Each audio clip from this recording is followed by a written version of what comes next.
Kelly, and I am back with another video for W+9. This is the April 2016 release. Super excited about it. Today I'm going to be working with the Freehand Florals stamp set, and then later on the Sending, Hoping, Wishing, which is a sentiment stamp set. So when I saw these, it is a builder set, but me and builder sets don't always get along, even though I think they're beautiful. So I decided to do a technique that I actually learned from Dawn, and she's taught it quite some time ago, and this is using the middle layer to watercolor. So I'm working on Canson Monteval watercolor paper, and I'm using Distress ink. You can use the markers if you have them. I am using the ink pads, but please do note that I am stamping off one time. So I'm using second generation stamping on my actual card base. If you want super strong color with a very tight design, you could probably stamp right onto the watercolor paper with the full strength of the ink pad, but it's very difficult to get it to move around without hard lines if you stamp first generation. So I just find it easier to stamp second and then add in some color as I need it. I'm working with a 2-inch round brush and very little water. That's why I'm not even bothering to tape this down. So I'm just picking up, oh, before I forget, because a lot of people always mention it, my paintbrush is curved. I did not buy it that way. I let it dry, or let it sit in my water cup overnight, and then it got curved. So that's not an intentional design. That's just the way mine looks because I was lazy one night. So anyway, what I'm doing is I'm just using clean, clear water, and I'm going over the ink that is already down. Once I am happy with that, I'm spreading it out, pulling the ink where I want it to go to kind of build up some petals.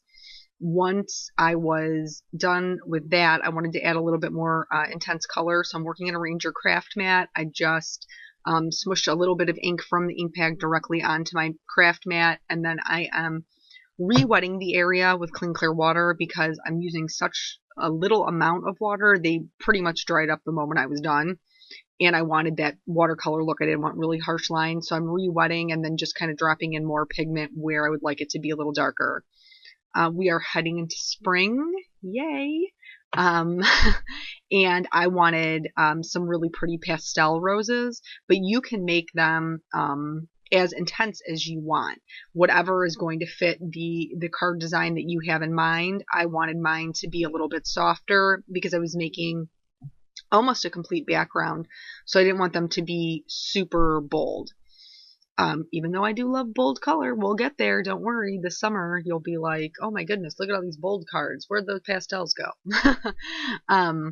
So here there's a lot of different leaves and stems, little add-ons that are included in the set, and they're all wonderful to build a bouquet, or in my case a background, or even if you just wanted to stamp out one flower as your focal point, these could totally carry it. Also, let me note that my head is in this video a lot. I apologize. Apparently when I watercolor, I want to be really, really close to it. Like I just want to be all up in its face and trying to figure out what it's doing. And yeah, so in that bottom left hand corner is like my head. It'll just pop in and out. I'm sorry.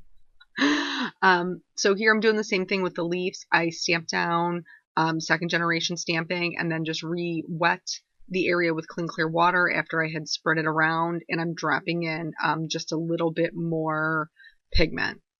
Man, I really wish I was having a better hair day for the video that my head was going to be in all the time. We will not concentrate on that, I promise. So there's at least two, no, there's more. There's like 3 or 4 different sizes of flowers in this stamp set, which I love. So this is I'm using the largest and then like the medium, and I love yellow and purple together, so I knew I was going to do that right off the bat. Picking up that clean, clear water. My paintbrush is just really damp. It's not picking up a lot of water. If for some reason, which you cannot see off camera, if I pick up too much water, I'm just blotting it off on a dry cloth at the base of the brush. Or every once in a while, I might just like pinch it with my fingers to take some of the water off. Here, the medium size was just maybe a little too small for me. So what I did was I used clean clear water to just add another petal. So I just drew like a half circle. Oh, you see me doing it right there around the design. And then I'm going to pick up the fossilized amber off the mat and I'll drop that in. It wasn't super dark. It was very light because it was the outside petal. But it was enough to make the bloom a little larger. And that's the wonderful thing about watercoloring is it gives you a lot of play. So you can make them bigger or smaller or more detailed or less detailed. Just depends on the look that you're going for. I have a hard time letting go when I watercolor. I know a lot of other people do too. But what makes watercolor so beautiful is the way that it blooms and spreads and does all of those things. So don't be afraid to just let it go a little bit. It doesn't have to be a super tight, perfect design. For this particular technique, the beauty is really in what we view as the imperfections. Let the water do the work for you. That's why the watercolor is so pretty and appealing. So here, I'm just going to show you a couple of leaves and roses that I did. I'm not going to show you the whole background. Here, I'm using the carved pumpkin, and it's another smaller, I'm using the medium one, so for a smaller flower, but I'm going to do the same thing I did with both of the other flowers, picking up a little bit of clean, clear water, spreading out those petals, and if there feels like there's maybe an empty spot amongst the petals on the inside, I'll fill that in. Like, just when you're doing it and looking at the flower, do whatever looks right to you. It's your card. There is no wrong way to do this. I promise you, it's going to turn out beautiful in the end, so don't stress about it. So the carved pumpkin is a little bit of a stronger color. I think it's really, really beautiful. It has more of a yellow base than some of the other distressing colors. This was one of the new ones for 2015. Actually, they all are. Come to think of it, all of the colors we've used so far were new colors in 2015.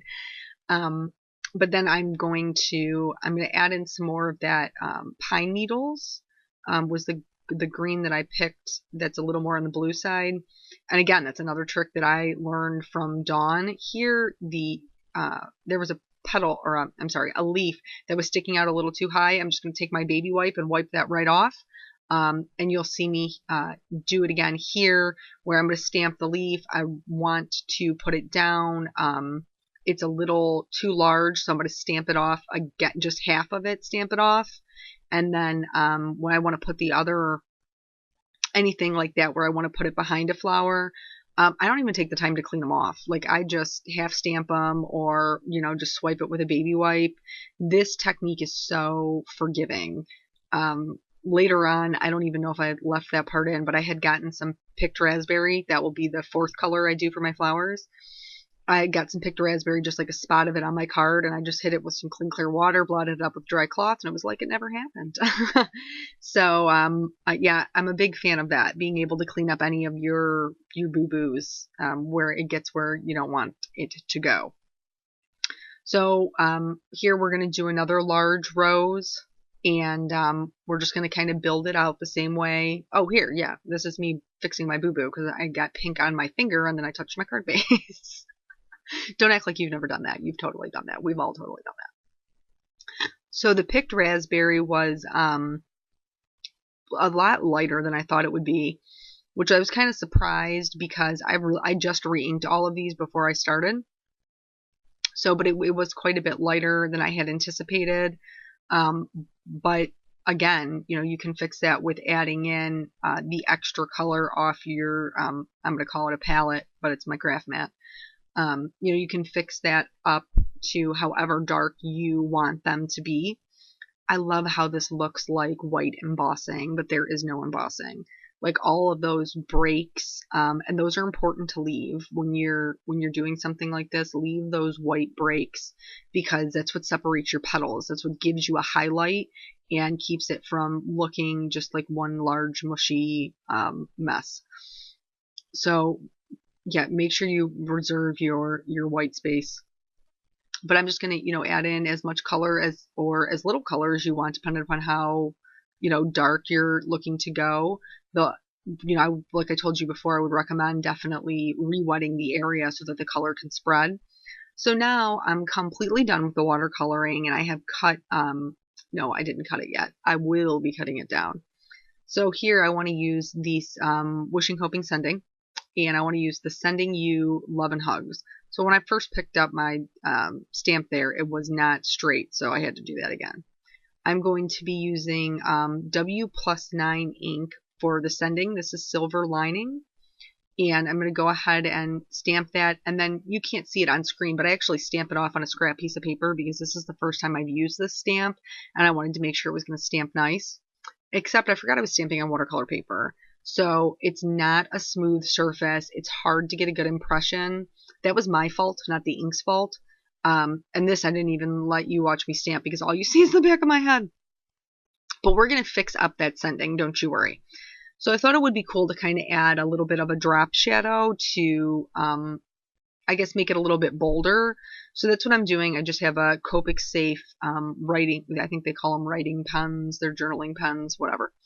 So I'm adding a drop shadow to the bottom left-hand side. And this is just something really simple that you can do to kind of give your sentiment a little bit of a different look. It's, you're just picking a set, like pick your light source, and then drop the shadow to whichever way that is. I always go down and to the left. That's just what's more comfortable for me. So I picked a C3 because it matches the Silver Lining perfectly. And then I'm just going to go ahead and fill that in. After I was done filling it in, I felt like the black was a little too bold. So where the black is, I'm going to do just a really quick little line of C5. And then it's more of a gradual effect. It kind of makes the sentiment look a little 3D, which I think is always super cool. And then once I am all done and I'm happy with that, we're going to start putting our card together. So this is just a gray diagonal stripe. I cannot remember who made this one specifically, but I'll link to another one that's really similar. And then, so I put that down on the left-hand side of my card. It's just a 1/2 inch by 5.5. Yeah, 5.5. And I'm going to trim off the excess. And then I'm going to use some craft foam. I really like using the colored craft foam because then I think it's like a pretty little peep of color. You can see from the side. But if you don't, or you just have white, use whatever you got. So I'm just going to put some tape runner on that. And then I'm going to line it up on the right-hand side because I cut my stripe big enough that you would be able to see. And again, I'm so sorry about my huge head in the way there. And then I just picked out some clear sequins from Pretty Pink Posh. These are basically my go-to sequins for anything. And that is the entire card. So I do hope that you will hop over to the W+9 blog. There is tons of really good stuff being released right now. If you're watching on YouTube, there'll be a link below. And if you're watching on the blog, you're already here. So yay! Exciting things going on. Thank you guys so much for joining me. I hope you have a wonderful day. Bye.